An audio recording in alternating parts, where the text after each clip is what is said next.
Si os habéis metido en el WhatsApp de iglesia o en el Instagram, habréis visto que el título de la predicación es La Gran Depresión 2, porque nos quedamos en la Gran Depresión 1 y la Gran Depresión 2 queda como un título un poquito, no sé, repetitivo. No obstante, para mí tiene otro nuevo título, ¿no? Aunque es la continuación de esa parte en la que Elías sufre esa depresión, también vamos a ver cómo Dios cura una depresión.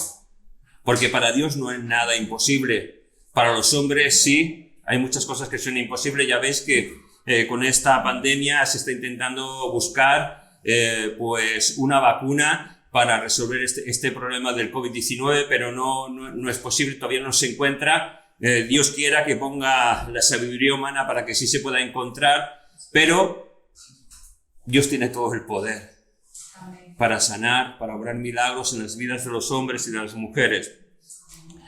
La verdad es que fue el día 2 de agosto en el que hablamos de la depresión de Elías, en que leímos el libro de Primera de Reyes, capítulo 19, los versículos del 1 al 18, y el día 8 de agosto era el día que yo tenía que venir aquí y que no pude venir.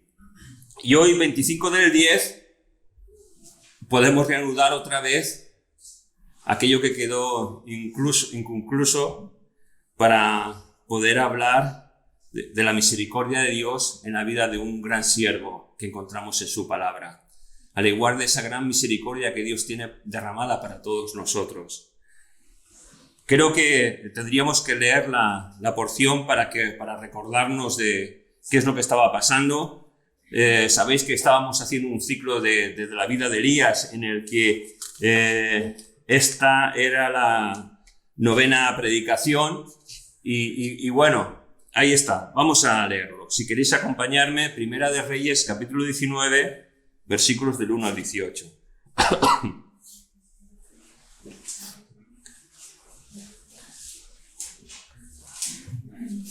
Primera de Reyes 19.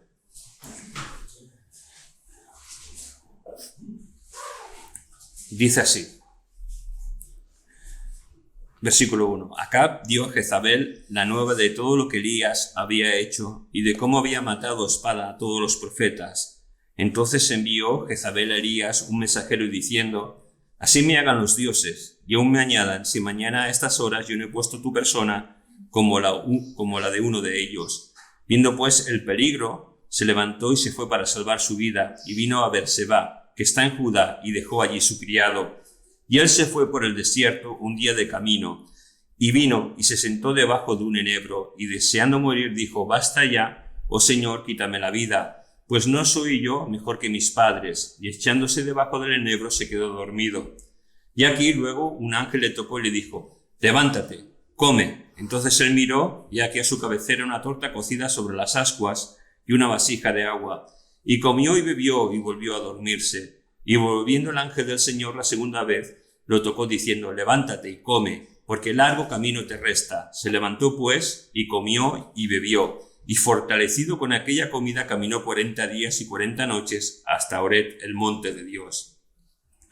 Y allí se metió en una cueva, donde pasó la noche, y vino a él la palabra del Señor, el cual le dijo: ¿qué haces aquí, Elías? Él respondió: he sentido un vivo celo por el Señor Dios de los ejércitos, porque los hijos de Israel han dejado tu pacto, han derribado tus altares y han matado a espada a tus profetas, y solo yo he quedado y me buscan para quitarme la vida. Él le dijo: sal fuera y ponte en el monte delante del Señor. Y aquí el Señor que pasaba, y un grande y poderoso viento que rompía los montes y quebraba las peñas delante de Dios, pero el Señor no estaba en el viento, y tras el viento un terremoto, pero el Señor no estaba en el terremoto, y tras el terremoto un fuego, pero Dios no estaba en el fuego, y tras el fuego un silbo apacible y delicado.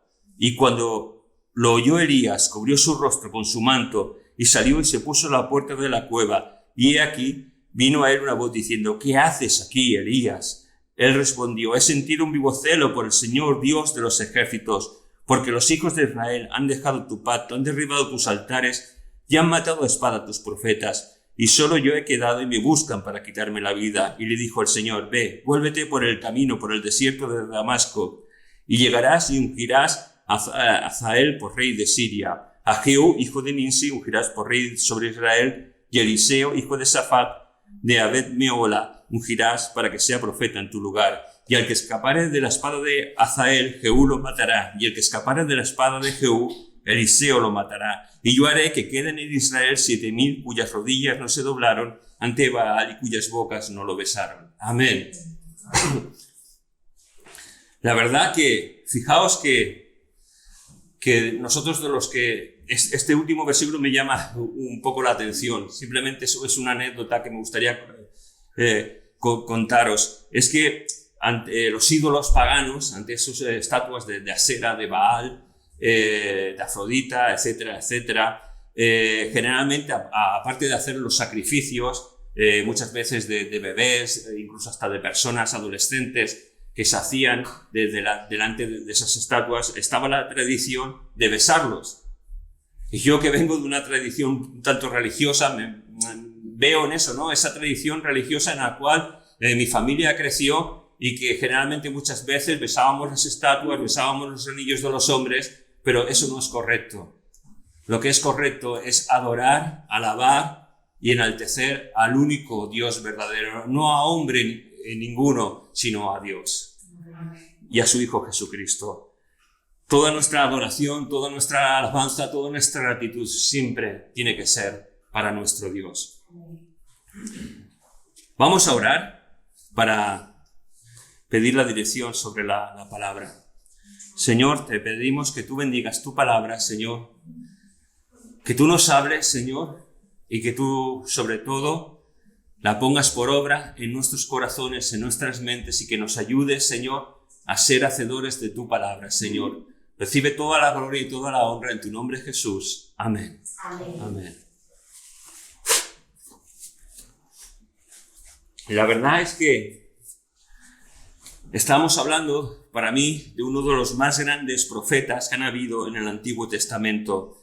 Fijaos que en el Monte de la Transfiguración, cuando Jesús cambió su estado humano por ese estado espiritual en el cual se le representan espero que os acordéis, si no, Mateo 17, capítulo 17, versículos del 1 al 8, en los que se representa a Moisés y Elías, y están ahí Pedro y Juan, y prácticamente no saben lo que está pasando. Fijaos la importancia de ese hecho que muchas veces leemos muy superficialmente, porque Moisés está representando lo que es la ley de Dios dada a los hombres, pero Elías está representando a los profetas, a los enviados de Dios que iban a guiar y a dirigir el pueblo de Dios. Y eso es destacable fijaos la importancia de la persona de la cual estamos hablando en esta mañana. Una persona que nos dice la palabra que era semejante a ti y a mí. Y yo pienso, semejante, no sé, a lo mejor en su depresión, tal vez en los momentos malos, semejante sí, pero en su espiritualidad, en su entrega a Dios,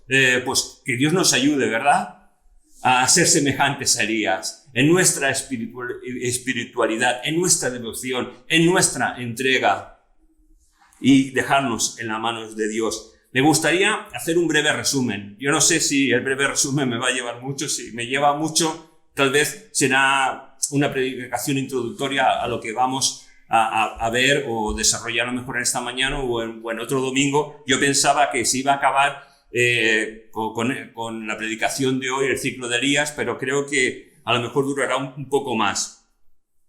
La primera predicación de Elías, hablábamos y le pusimos el título de Elías, el obedecer trae bendición. Y veíamos que el obedecer a Dios siempre va a traer bendición a nuestras vidas, aunque muchas veces el obedecer a Dios se enfrenta con nuestros principios humanos. Nosotros tenemos unos principios humanos generados por dónde venimos, nuestro genoma, nuestras maneras de vivir, cómo vivimos, dónde hemos estudiado, dónde nos hemos desarrollado, con qué familiares hemos crecido. Todo eso trae una manera particular de hacer, y eso condiciona muchas veces cuando nosotros nos entregamos a Dios. Aceptamos todo lo que viene de Dios, pero traemos un bagaje, es decir, traemos una serie de costumbres, traemos una serie de principios que muchas veces tratan de condicionar tu vida, de decirte, no, esto no es así, no, es mejor que lo hagas de esta manera, porque te va a traer una recompensa en tu vida. No cal que hagas caso a la palabra de Dios. Pero es todo lo contrario. Cuando obedecemos a Dios, cuando decimos, sí, Señor, te obedeceré aunque mi carne por dentro se esté rompiendo, aunque mi mente en sí pelee contra lo que es correcto, contra lo que es incorrecto, te obedeceré. Y sabéis, el obedecerte, la bendición, y lo vimos así en la vida de Elías. La segunda predicación es, aún está Sarepta por llegar.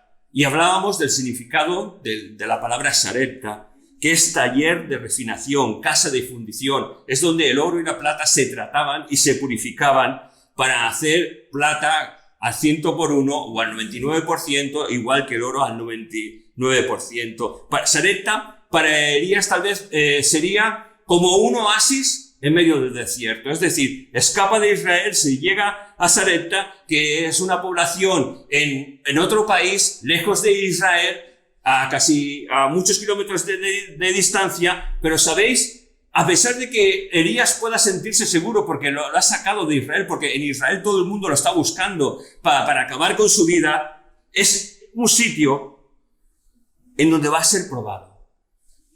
Aunque parezca que va a ser un sitio de bendición, su fe va a ser probada. Y no tan solo su fe, sino la fe de aquellos con los que Él está. Y eso nos habla de nosotros, que muchas veces nuestra fe va a ser probada. Vamos a pasar por Sarepta, por el taller de la fundición, donde se va a probar lo que somos cada uno de nosotros, lo que está en nuestro corazón, lo que está en nuestra mente, lo profundo de nuestro ser. Va a ser probado para saber si agrada o no agrada a Dios. La tercera predicación, hablábamos de la viuda de Sarepta. Y es de cuando Elías pide ese cobijo a una extraña, de la relación tan extraña con uno que no es hijo de Dios, y cómo esa mujer acepta tener a Elías en su casa, y por medio de aceptarle, de tener a Elías en su casa, la bendición de Dios cae sobre esa casa. Y eso nos habla de que Dios bendice aquello que hacemos, siempre y cuando andemos en la voluntad de Dios. No lo bendice cuando no andamos en la voluntad de Dios, cuando estamos desobedeciendo los mandatos que encontramos en la palabra de Dios. Pero al contrario, cuando nuestra vida es una vida de obediencia, una vida de sumisión a la palabra, una vida de decisión por Cristo, lo que hacemos en nuestras manos trae bendición a los que nos rodean. Y fíjate, y aunque uno no crea en Dios, como le pasó a Eliseo, porque la viuda de Sarepta no creía en el Dios de Israel, tenía sus propios dioses, tenía su propia manera, porque era una mujer filistea, una propia manera de obrar y de hacer. Vemos que el Dios de Israel aún así tiene misericordia para aquellos que no son hijos de Dios. La cuarta predicación tratábamos del Dios de lo imposible. Y es que el Dios de Elías es el Dios de los milagros, es el Dios de lo imposible, es el Dios que puede hacer maravillas cuando todo es un caos, cuando todo es terrible a nuestro alrededor, porque vimos cómo el hijo de la viuda moría, pero veíamos que la mano de Dios nos había cortado, al igual que la mano de Dios nos ha cortado en medio de nuestro tiempo presente. Pensamos que la iglesia está parada por un virus. La iglesia no está parada. Mira, muchas veces podemos decir, uy, es que nuestras relaciones son difíciles. Son difíciles porque nos hacemos difíciles las relaciones, pero la iglesia jamás puede estar parada. La esposa de Jesucristo es una esposa que sigue hacia adelante para que Dios sea glorificado en medio de su vida. Hijo de Dios, si tú piensas que la iglesia está parada, que nos cuesta reunirnos, es verdad, tenemos dificultades para reunirnos, tenemos que tener mascarilla, tenemos que reunirnos un día a la semana, pero la iglesia sigue adelante y tenemos que seguir, porque la iglesia no son estas cuatro paredes, la iglesia somos tú y yo tenemos que seguir hablando del amor de Dios, tú y yo tenemos que seguir hablando a nuestros familiares, aunque nos digan pesado, aunque nos aborrezcan, pero tenemos que hablar a nuestros amigos, a nuestros compañeros de trabajo o de estudios, a nuestra familia del amor de Dios. Porque sabes una cosa, la mano de Dios no se ha cortado y la mano de Dios puede seguir salvando a los hombres y a las mujeres. Y Dios quiere seguir salvando. ¿Sabes? Muchas veces nos sentimos inútiles para hablar a otros del Señor, para decir las cosas. Muchas veces, sobre todo cuando es un familiar, nos es difícil decir las cosas correctas. Decir, mira, te estás equivocando, pero yo creo que hay algo que muchas veces olvidamos, y es nuestra comunión con Dios.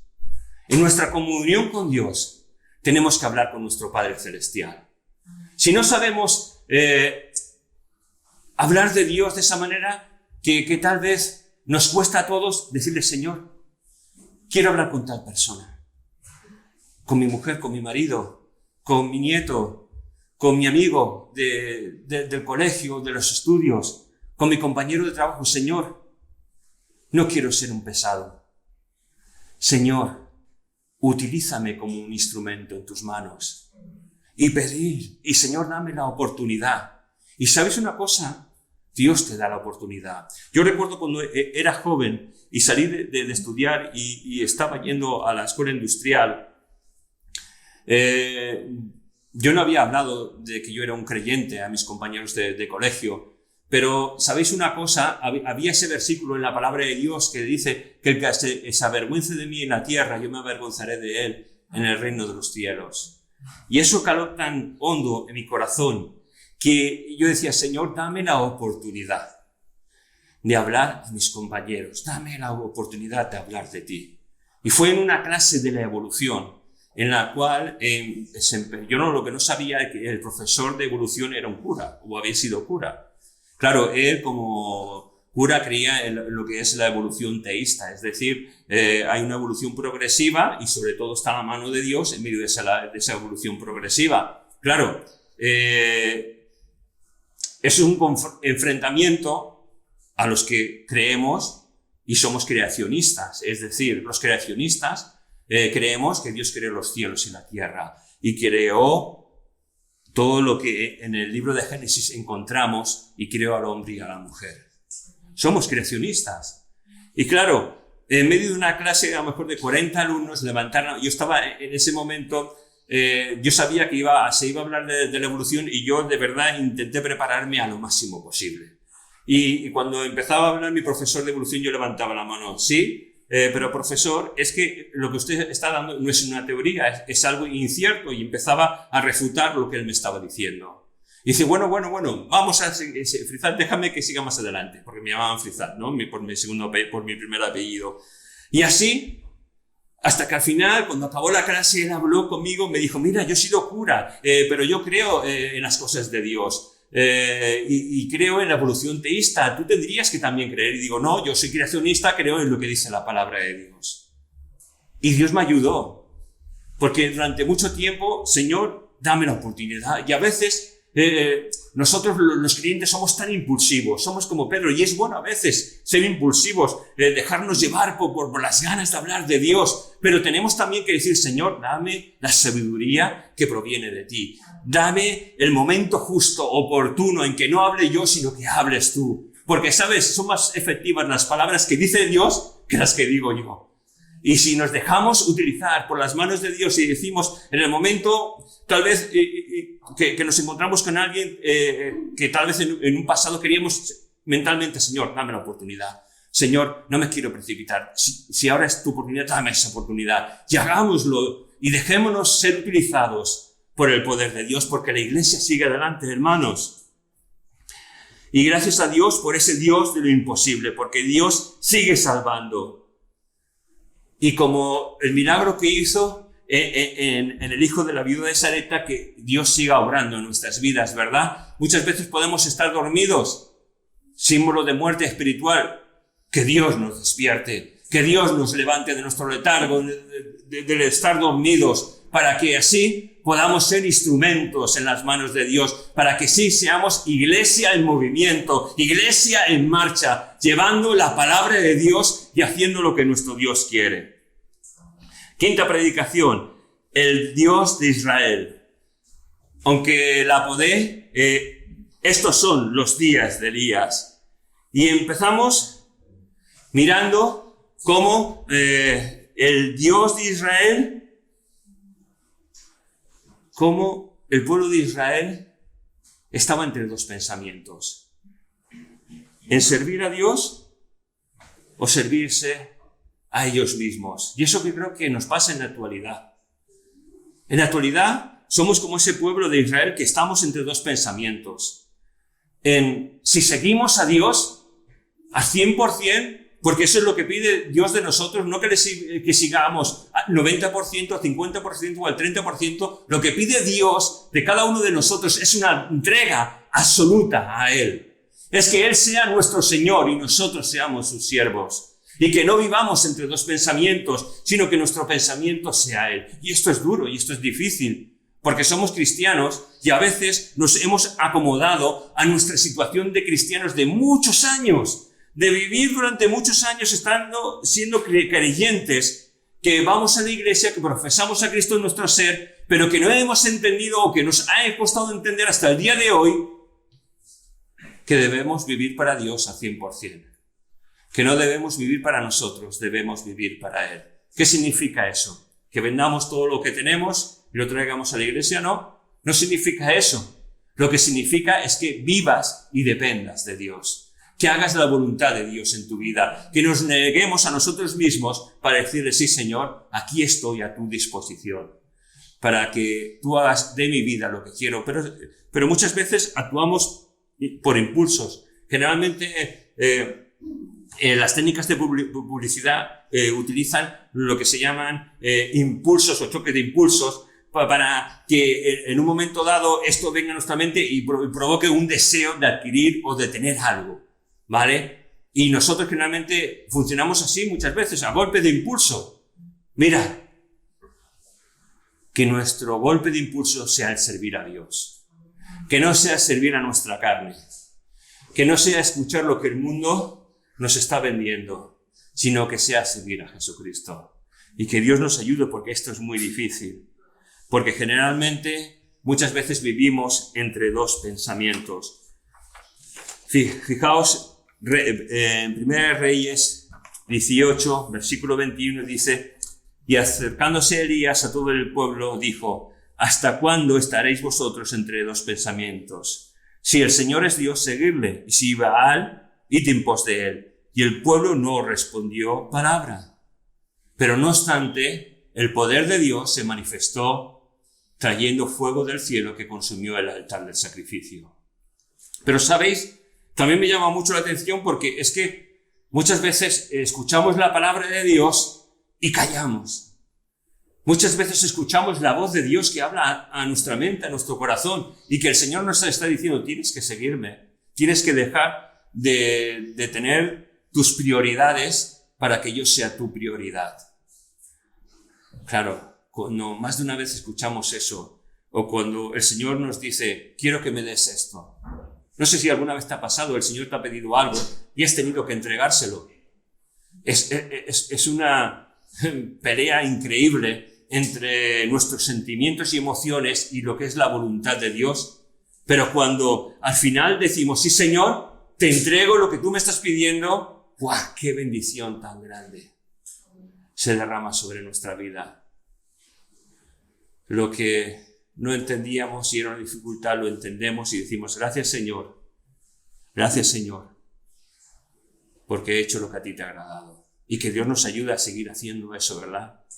Entregándole a Dios nuestras pequeñas cosas que no sirven para nada, que tal vez para nosotros tienen un gran valor, pero que Dios no nos las pide, para que confiemos plenamente en el poder y en la misericordia de Dios. Sexta predicación. Me parece que nos vamos a quedar en la introducción. Pero bueno, ya seguiremos. La sexta predicación trató de cuando solo lo original es perfecto.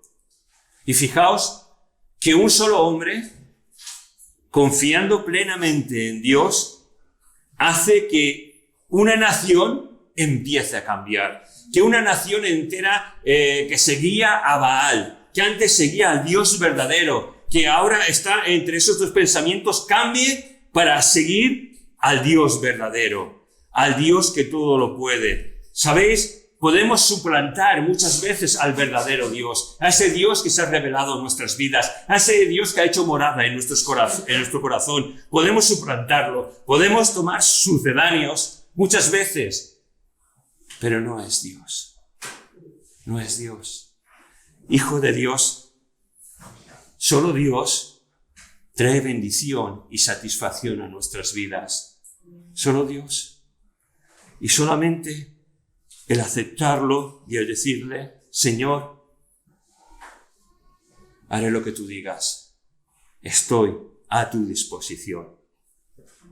Séptima predicación, hablábamos de la lluvia que está por llegar. Porque el problema con Israel es que a pesar de su pecado, a pesar de abandonar al único Dios verdadero, Dios castigó al pueblo de Israel con la falta de lluvia. La falta de lluvia produjo que hubieran sequías, produjo muerte en los ganados, produjo una gran crisis en toda la nación de Israel. Una gran crisis que no pudo solucionar los ídolos que adoraba de nuevo Israel. Pero el Dios de Israel, ese sí que puede solucionar las cosas. El genuino y verdadero Dios, el Dios de Abraham, el Dios de Isaac, el Dios de Jacob, es el Dios que se reveló a sus antepasados para que Israel fuera ese pueblo de Dios.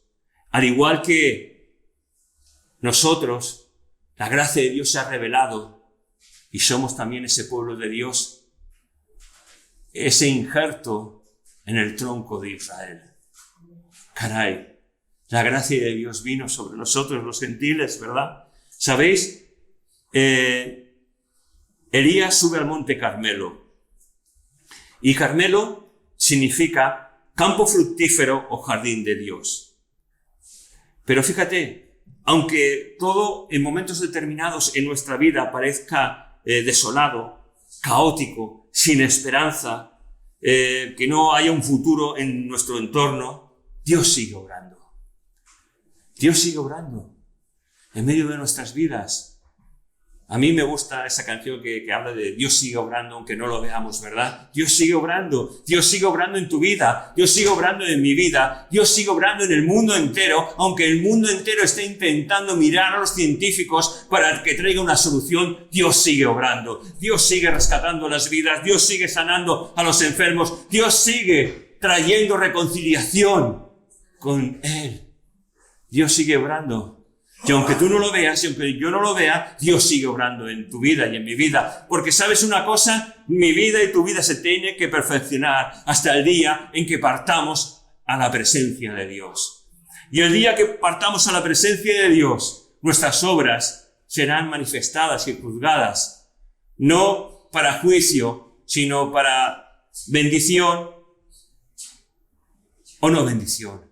Pero que nuestras obras, si son juzgadas, que sean para bendición, que sean para que esas coronas que pone la palabra de Dios sean dadas a cada uno de nosotros. La lluvia que está por llegar, llegó y trajo bendición y trajo de nuevo esperanza. Y sabéis, y aunque nosotros estemos en esta situación en la cual parece que no hay mucha esperanza, llegará el día que sí que venga la esperanza. Llegará el día en que todo cambie de nuevo. Llegará el día en que a lo mejor haya una vacuna. También llegará el día que a lo mejor no estemos aquí porque el Señor haya llevado su iglesia a los cielos y empiezan las bodas del Cordero.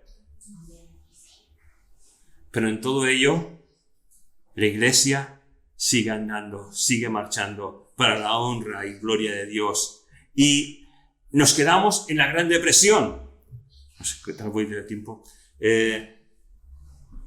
Y hablábamos al principio de todo este estudio de Elías o de todas estas predicaciones de Elías, y empezamos a hablar también del título que yo le puse a la última predicación que hice, de la Gran Depresión.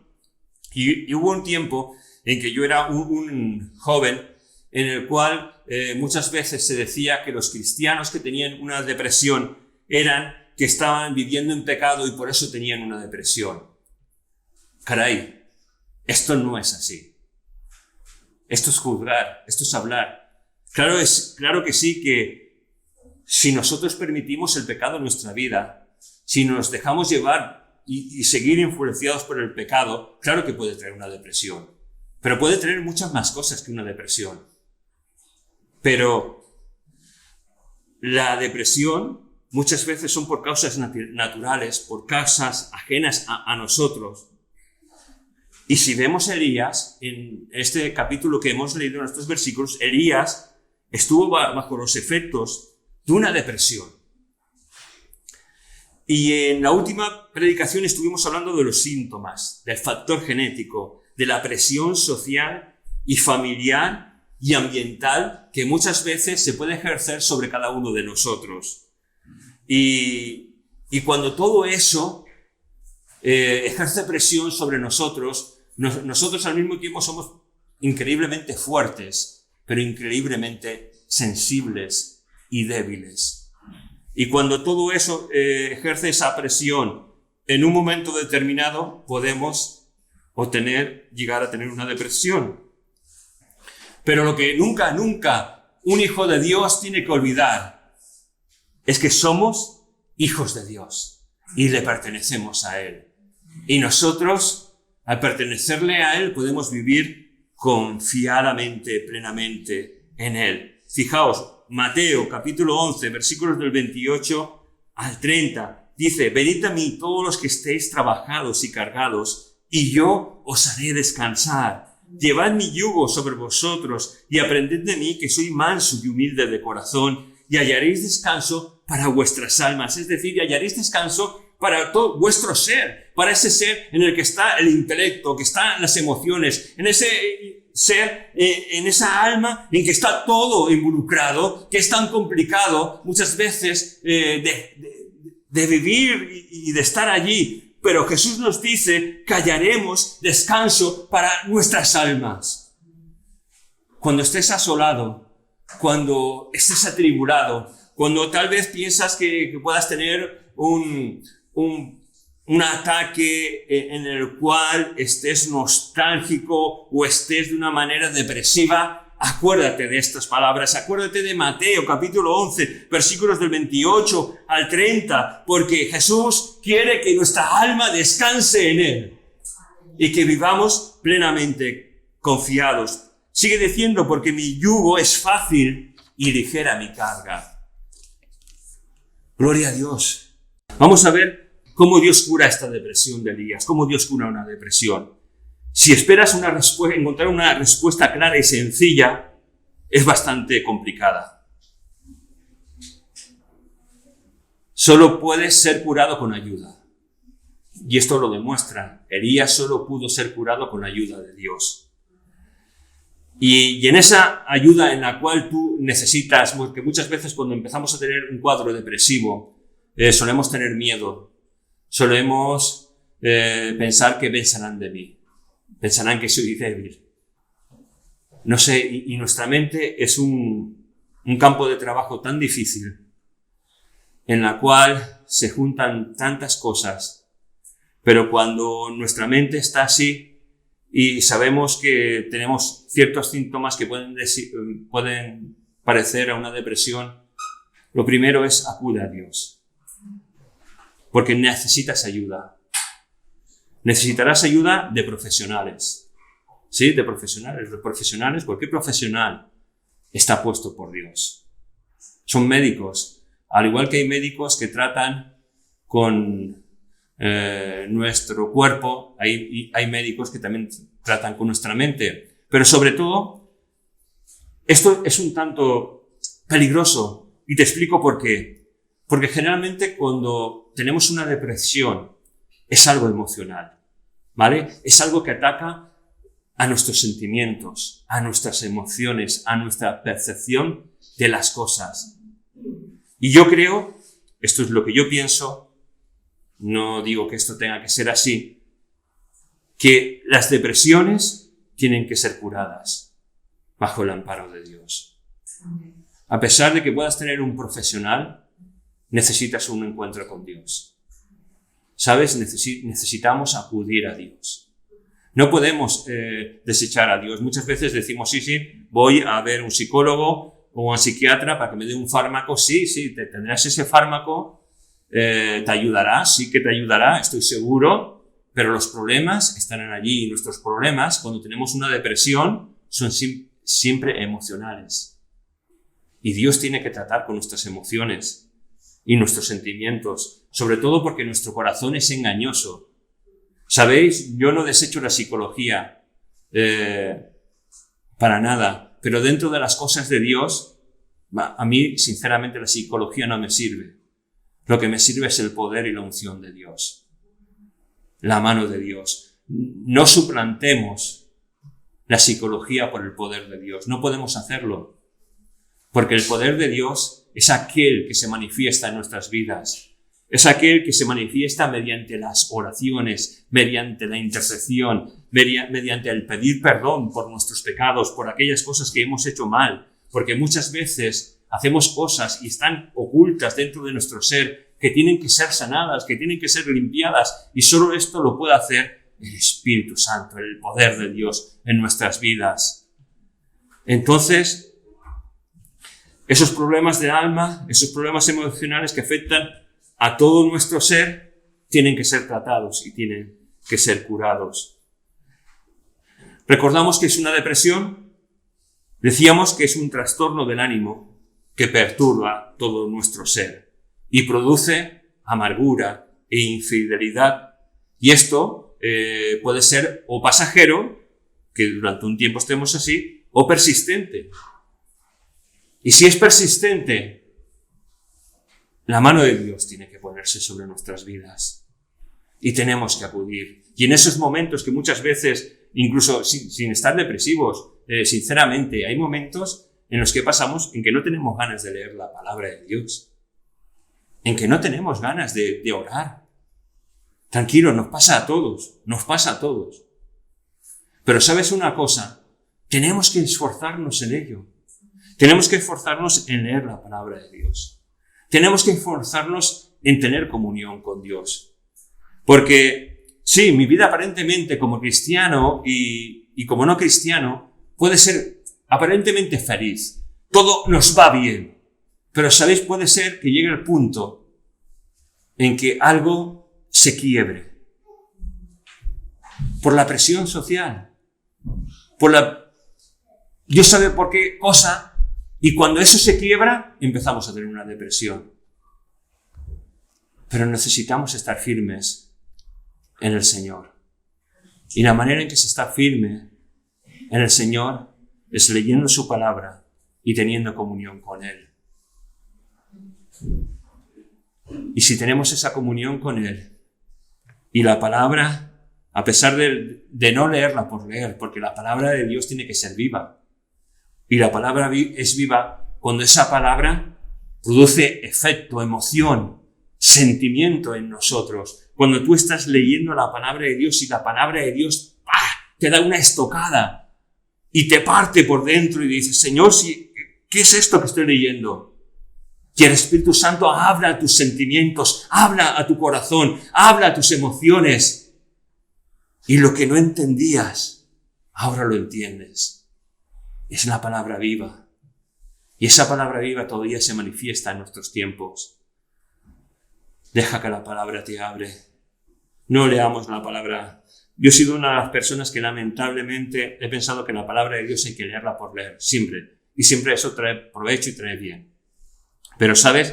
Prefiero leer un capítulo o dos en el que Dios me hable o en el que diga, caray, qué cosa tan curiosa o qué cosa tan pesada, porque puede ser que estemos en Números o Deuteronomio y leamos algo de las cosas que muchas veces nos cuesta entender y digamos, qué pesado es esto, ¿no? Pero lo hemos leído y quién sabe si Dios nos va a hablar, pero que leamos con ganas de que Dios nos hable y tengamos esa comunión, aunque nos cueste, porque sabéis, a veces nos cuesta. Yo creo que los que dedican su devocional por la mañana a primera hora son personas dichosas. Es decir, son personas en las cuales